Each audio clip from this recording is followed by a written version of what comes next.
स्वागत है फ्री की हॉरर चैनल में। यहाँ हम आपको ऐसी डरावनी कहानियां सुनाने वाले हैं जो आपके रोंगटे खड़े कर देंगी और आपकी रातों की नींद उड़ा देंगी। क्या आप भूतिया किस्से, सच्ची डरावनी घटनाएं और अनसुलझे रहस्य सुनने के लिए तैयार हैं? अगर हाँ, तो लाइट बंद कर लीजिए, हेडफोन्स लगा लीजिए और अपने आसपास जरूर देख लीजिए, क्योंकि यहां कुछ भी हो सकता है। अगर आपको डरावनी कहानियां पसंद है तो वीडियो को लाइक करें, चैनल को सब्सक्राइब करें और बेल आइकन दबाना न भूलें ताकि आपको हर नई डरावनी कहानी सबसे पहले मिले। फ्री की हॉरर, डर जो हर जगह है। तो तैयार हो जाइए, अपने कमरे की लाइट बंद कर लीजिए और हेडफोन्स लगा लीजिए। दोस्तों, आज हम आपको एपिसोड 7 सुनाने जा रहे हैं, जहां कहानी एक और नए मोड़ पर पहुंचने वाली है। और गाइज, हमारे नए गाने हॉरर्स ऑफ लव को मिस मत करना। इस गाने में प्यार और डर का एक अनोखा संगम है जो आपकी रूह तक उतर जाएगा। तो जल्दी से सुनिए और कमेंट में बताइए कि आपको कैसा लगा। पिछले एपिसोड में आपने सुना कैसे आदित्य, किशन, खुशी और रामजीवन सुरंग के रहस्य को सुलझाने के लिए निकले, लेकिन तीनों रास्तों में से कौन सा सही था ये समझ नहीं पाए और उन्हें घर लौटना पड़ा। इस दौरान प्रिया को भी चोट लग गई। अब सवाल यह है कि सुरंग का असली राज क्या है? क्या उन्हें इसका जवाब मिलेगा? तो चलिए सुनते हैं आज का नया एपिसोड। एपिसोड 7, अधूरी तलाश। आदित्य, खुशी, प्रिया और उनके दोस्त तीनों रास्तों के सामने खड़े थे। उन्हें नहीं पता था कि कौन सा रास्ता सही है। आखिरकार उन्होंने तीनों अलग अलग रास्तों को आजमाने का फैसला किया। आदित्य पहले रास्ते पर गया, लेकिन वहां बस घना कोहरा और एक सुनसान झील थी। खुशी ने दूसरा रास्ता चुना, लेकिन वो कुछ दूरी पर जाकर खत्म हो गया। प्रिया ने तीसरा रास्ता अपनाया जो घने जंगल में जा रहा था। वो जैसे ही आगे बढ़ी, अचानक उसका पैर एक जड़ से उलझ गया और वो जोर से गिर पड़ी। प्रिया, खुशी और आदित्य दौड़ते हुए उसके पास पहुंचे। प्रिया के पैर में गहरी चोट आ गई थी और वो दर्द से कराह रही थी। अब हालत बिगड़ रही थी, रास्ता नहीं मिल रहा था और प्रिया भी घायल हो चुकी थी। आखिरकार सबने हार मान ली। वे प्रिया को सहारा देकर वापस घर लौटने लगे, लेकिन उनके मन में अब भी सवाल था, क्या उन्होंने सही फैसला लिया या फिर असली रास्ता कहीं उनकी आंखों के सामने ही छिपा था? घर लौटने के बाद सभी लोग एक साथ बैठ गए। प्रिया को अभी भी दर्द हो रहा था, लेकिन वो भी सोच में डूबी हुई थी। आदित्य ने गहरी सांस लेते हुए कहा, हम वापस तो आ गए, लेकिन उस सुरंग का रहस्य क्या है? कुछ न कुछ तो जरूर छिपा होगा वहां। खुशी ने सहमति में सिर हिलाया। हाँ, हम में से किसी ने भी सुरंग को पूरा एक्सप्लोर नहीं किया। हमने सिर्फ रास्ते खोजने की कोशिश की, लेकिन असली सवाल यह है कि वो सुरंग बनी ही क्यों थी? प्रिया ने धीरे से कहा, अगर वो बस एक पुरानी सुरंग होती तो वहां इतना अजीब माहौल क्यों था? वो ठंडक, वो अजीब सा एहसास, वहां जरूर कोई रहस्य छुपा है। आदित्य सोच में पड़ गया। हमें दोबारा वहां जाना चाहिए, लेकिन इस बार पूरी तैयारी के साथ। हमें पता करना होगा कि वो सुरंग आखिर किस लिए बनी थी और वहां कौन सी ताकत काम कर रही है। सभी के चेहरों पर डर और उत्सुकता का मिश्रण था। सभी लोग अब भी सुरंग के रहस्य में उलझे हुए थे। तभी रामजीवन ने गहरी सोच में डूबते हुए कहा, शायद मैं एक ऐसे आदमी को जानता हूं जो इस सुरंग के बारे में जानता है। आदित्य चौंक कर बोला, कौन है वो? रामजीवन ने सिर हिलाया, मुझे उसका नाम याद नहीं, लेकिन मैंने सालों पहले गांव के कुछ बुजुर्गों से सुना था कि कोई आदमी इस सुरंग के इतिहास को जानता था, पर अब वो कहाँ है पता नहीं। खुशी ने कहा, अगर हमें उसका नाम मिल जाए तो हम उसे खोज सकते हैं। आदित्य ने एक उपाय सुझाया, हम इंटरनेट पर खोज सकते हैं, शायद कोई पुराना दस्तावेज या रिकॉर्ड मिल जाए। रामजीवन उलझन में पड़ गया, पर इंटरनेट पर हम उसका नाम कैसे निकाल सकते हैं जब हमें उसका नाम ही नहीं पता? आदित्य मुस्कुराया, हम सुरंग के इतिहास पर रिसर्च कर सकते हैं। पुराने अखबारों, सरकारी दस्तावेजों और कहानियों को खंगाल सकते हैं। शायद वहां से कोई सुराग मिले।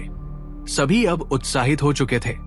उन्हें सुरंग का रहस्य सुलझाना ही था, चाहे इसके लिए उन्हें कितनी भी मेहनत क्यों न करनी पड़े। आदित्य ने तुरंत अपना लैपटॉप ऑन किया और सुरंग के बारे में इंटरनेट पर रिसर्च करने लगा। खुशी, प्रिया और राम जीवन भी उसके पास आकर खड़े हो गए। सभी की आंखों में एक ही सवाल था, इस सुरंग का रहस्य क्या है? कुछ देर की खोजबीन के बाद आदित्य को एक पुराना सरकारी दस्तावेज मिला, जिसमें लिखा था कि ये सुरंग 150 साल पुरानी है और इसे ब्रिटिश शासन के दौरान बनवाया गया था, पर रहस्यमयी तरीके से इसका निर्माण कभी पूरा नहीं हुआ। खुशी ने हैरानी से पूछा, लेकिन इसे अधूरा क्यों छोड़ दिया गया? आदित्य ने स्क्रीन पर स्क्रॉल किया और पढ़ते पढ़ते चौंक गया। उसने सभी की तरफ देखा और गंभीर स्वर में कहा, क्योंकि इस सुरंग के निर्माण के दौरान कई मजदूर गायब हो गए थे। प्रिया ने घबराकर कहा, गायब हो गए? मतलब? आदित्य ने आगे पढ़ा, लोगों का कहना था कि जो भी इस सुरंग में जाता वो वापस नहीं लौटता। धीरे धीरे काम करने वाले मजदूर कम होने लगे और डर के कारण इस सुरंग का निर्माण रोक दिया गया। राम जीवन ने लंबी सांस ली। इसका मतलब है कि यह सुरंग सिर्फ एक पुरानी गुफा नहीं है, इसके पीछे जरूर कोई बड़ा रहस्य छुपा है। आदित्य ने एक और दिलचस्प बात नोटिस की। उस सरकारी दस्तावेज में किसी एक व्यक्ति का जिक्र था जो इस सुरंग की सच्चाई जानता था। खुशी ने उत्सुकता से पूछा, उस आदमी का नाम लिखा है?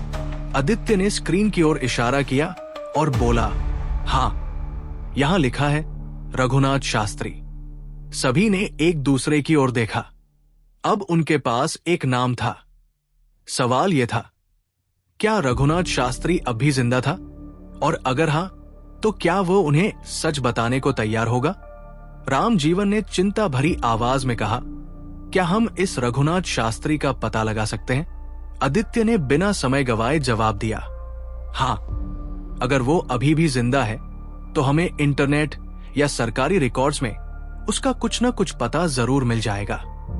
आदित्य ने फिर से लैपटॉप पर खोजबीन शुरू कर दी। कुछ ही मिनटों बाद उसने एक पुराना अखबार आर्टिकल ढूंढ निकाला। रघुनाथ शास्त्री आखिरी बार 15 साल पहले इस इलाके में देखा गया था। आदित्य ने पढ़ते हुए कहा। खुशी ने उत्सुकता से पूछा, क्या इसमें लिखा है कि वो अभी कहाँ रहता है? आदित्य ने सिर हिलाया, नहीं, लेकिन इसमें यह जरूर लिखा है कि वो पहले पुरानी हवेली के पास एक छोटे से गांव में रहता था। राम जीवन ने तुरंत कहा, तो हमें उसी गांव जाना होगा। प्रिया, जो अब तक चुप थी, घबराकर बोली, लेकिन अगर ये आदमी अभी भी जिंदा है तो क्या वो हमसे बात करेगा? और अगर नहीं तो? सभी एक पल के लिए चुप हो गए। इस रहस्य की तह तक जाने के लिए उन्हें आगे बढ़ना ही था। आदित्य ने फैसला किया, कल सुबह ही हम उस गांव चलेंगे। हमें इस सुरंग की सच्चाई जाननी ही होगी। आदित्य ने गंभीर स्वर में कहा, सही कहा, अगर हम अभी हार मान गए तो राजा की पत्नी का श्राप हमेशा हमारे प्यार के साथ जुड़ा रहेगा और हमारा प्यार कभी पूरा नहीं हो पाएगा। खुशी घबरा गई, लेकिन वो पुरानी हवेली कौन सी है? आदित्य ने धीरे से कहा, वही हवेली जहां मैं बेहोश पड़ा था। ये सुनते ही कमरे में सन्नाटा छा गया। प्रिया, जो अब तक चुप थी, सहमी हुई आवाज में बोली, तुम्हारा मतलब वही डरावनी हवेली जो उस जंगल के पास है? राम जीवन ने गहरी सांस ली। अगर ये सच है तो हमें वहां जाने के लिए तैयार रहना होगा, लेकिन रात में नहीं, सुबह जल्दी निकलना ठीक रहेगा। खुशी ने धीमे स्वर में कहा, मुझे बहुत डर लग रहा है, लेकिन अगर यही हमारे प्यार को बचाने का आखिरी रास्ता है तो मैं तैयार हूं। आदित्य ने मुस्कुराकर कहा, हम सब साथ हैं। कुछ भी हो, हम इस रहस्य को सुलझाए बिना वापस नहीं आएंगे। सभी ने एक दूसरे की ओर देखा। अब कोई पीछे हटने वाला नहीं था। अगली सुबह उनका सामना उस खौफनाक हवेली से होने वाला था, जहां अतीत के अनसुलझे राज उनका इंतजार कर रहे थे। सुबह के 4 बजे सब लोग अपनी गाड़ी में बैठे और निकल पड़े, लेकिन प्रिया को घर छोड़ दिया क्योंकि वो पहले ही घायल हो चुकी थी और उसका साथ जाना सुरक्षित नहीं था। राम जीवन ने कार ड्राइव करते हुए कहा, अगर हम हाईवे से गए तो हमें वहां दोपहर तक पहुंचने में देर हो जाएगी, लेकिन अगर हम जंगल के रास्ते से जाएं तो हम सुबह 6 बजे तक हवेली पहुंच सकते हैं। आदित्य ने चिंतित होकर पूछा, लेकिन जंगल का रास्ता क्या सुरक्षित रहेगा? खुशी थोड़ा डरते हुए बोली, रात के अंधेरे में उस रास्ते पर जाना सही नहीं होगा, लेकिन अब तो सुबह होने वाली है। राम जीवन ने शीशे में पीछे देखा और कहा, फैसला तुम्हारे हाथ में है। हमें जल्द से जल्द वहां पहुंचना होगा, नहीं तो कुछ भी हो सकता है। आदित्य ने एक लंबी सांस ली और कहा, हम जंगल के रास्ते से चलेंगे, लेकिन हमें बहुत सावधान रहना होगा। गाड़ी अब घने जंगल की ओर मुड़ चुकी थी। सूरज की हल्की रोशनी दूर दूर तक फैली थी, लेकिन चारों ओर का माहौल अभी भी भयानक लग रहा था। पेड़ों की शाखाएं अजीब तरीके से हिल रही थी और ठंडी हवा रह रहकर एक अजीब सिहरन पैदा कर रही थी। रास्ते में अचानक गाड़ी के सामने एक परछाई आई। खुशी ने डरकर कहा, ये क्या था? राम जीवन ने झटके से गाड़ी रोकी। आदित्य ने बाहर झांक कर देखा, लेकिन वहां कोई नहीं था। राम जीवन ने गंभीर स्वर में कहा, अब जैसा मैं कहूं वैसा ही करना। आदित्य ने घबराकर पूछा, लेकिन हमें करना क्या है? राम जीवन ने बिना जवाब दिए गाड़ी की स्पीड तेज कर दी।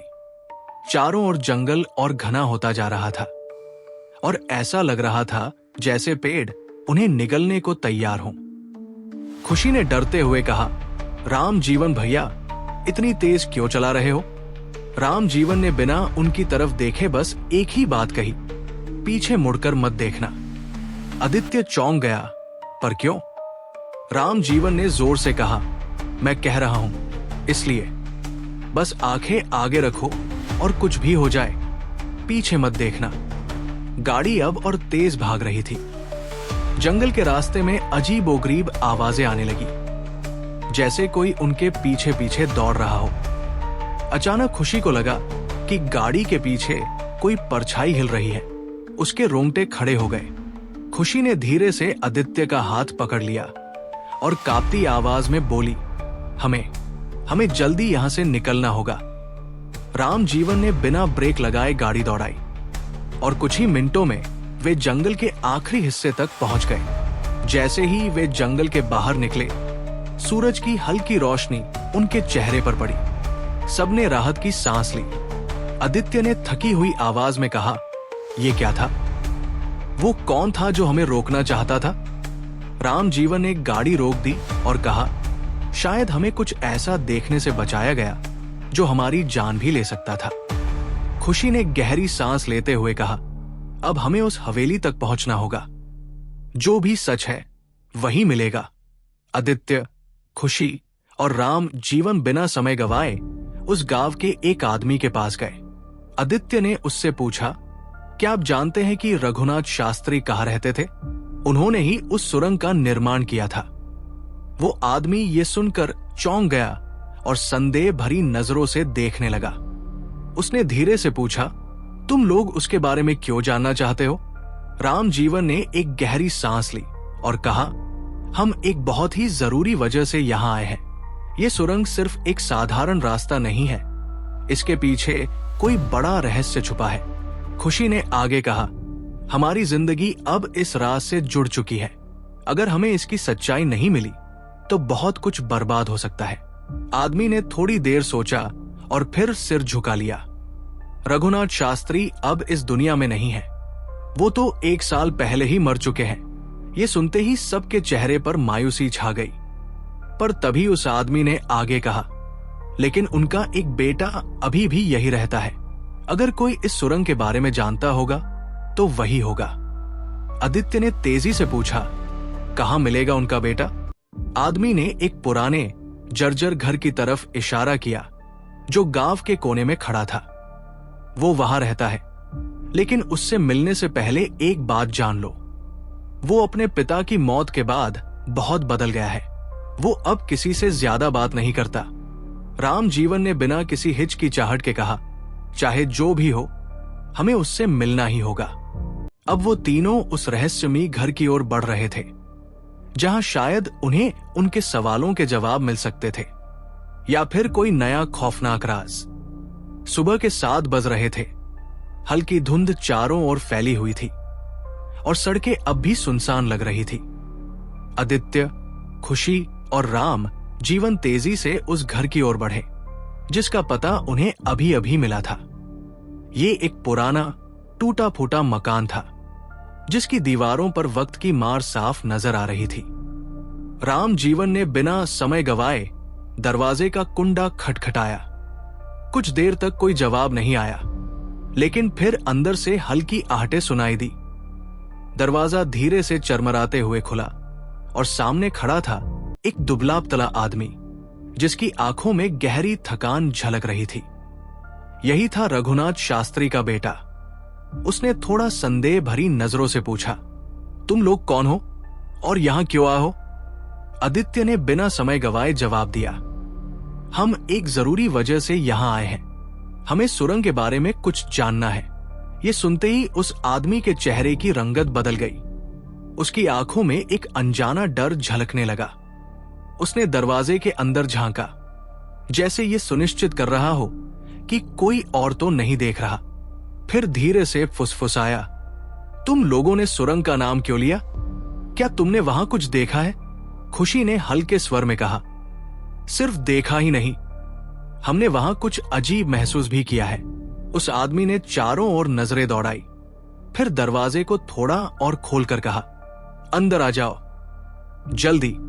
अब वो तीनों उस रहस्यमयी घर के अंदर कदम रख रहे थे, लेकिन क्या वहां उन्हें उनके सवालों के जवाब मिलेंगे, या कोई और नया खतरा उनका इंतजार कर रहा था? आदित्य, किशन, खुशी और रामजीवन रघुनाथ शास्त्री के बेटे के घर के बाहर खड़े थे। दरवाजे पर हल्की दस्तक दी गई। कुछ सेकंड बाद दरवाजा चरमराते हुए खुला और एक अधेड़ उम्र का व्यक्ति बाहर आया। उसकी आंखों में गहरी थकान और चेहरे पर चिंता की लकीरें थी। तुम लोग कौन हो और मुझसे क्या चाहते हो? उसने संदेह भरी नजरों से पूछा।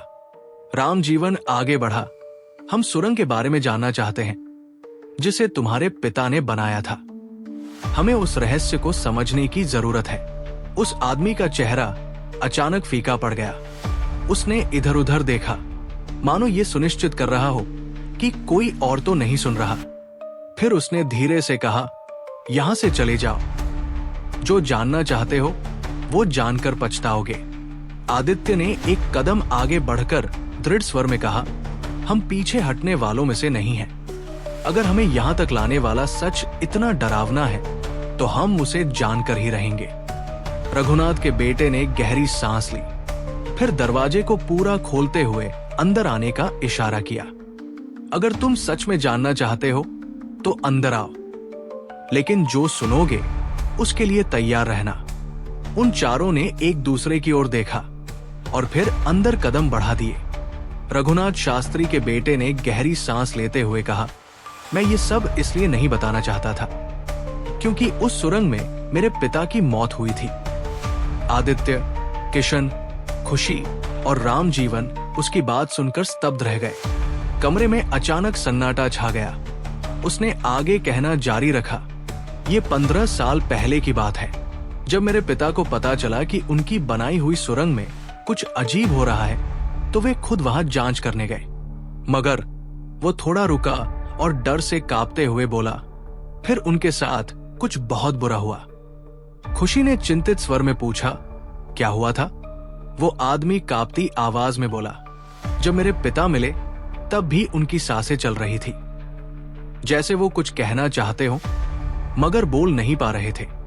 मैं उनके पास भागकर पहुंचा और उन्होंने अपनी कांपती उंगलियों से मेरे हाथ में ये चाबी रख दी।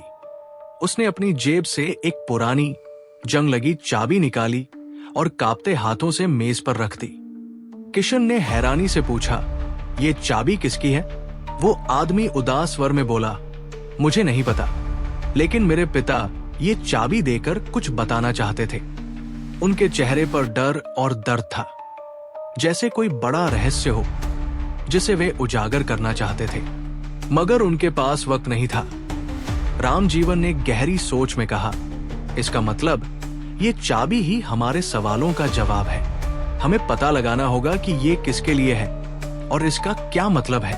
आदित्य ने चाबी उठाई और उसे ध्यान से देखते हुए बोला, हमें इस सुरंग का सच जानना ही होगा, चाहे कुछ भी हो। रामजीवन ने चाबी उठाई और गौर से देखने लगा। वो चाबी काफी बड़ी थी, इतनी बड़ी कि किसी विशाल दरवाजे की लगती थी, जैसे किसी महल, लाइब्रेरी, स्कूल या कॉलेज के दरवाजे की।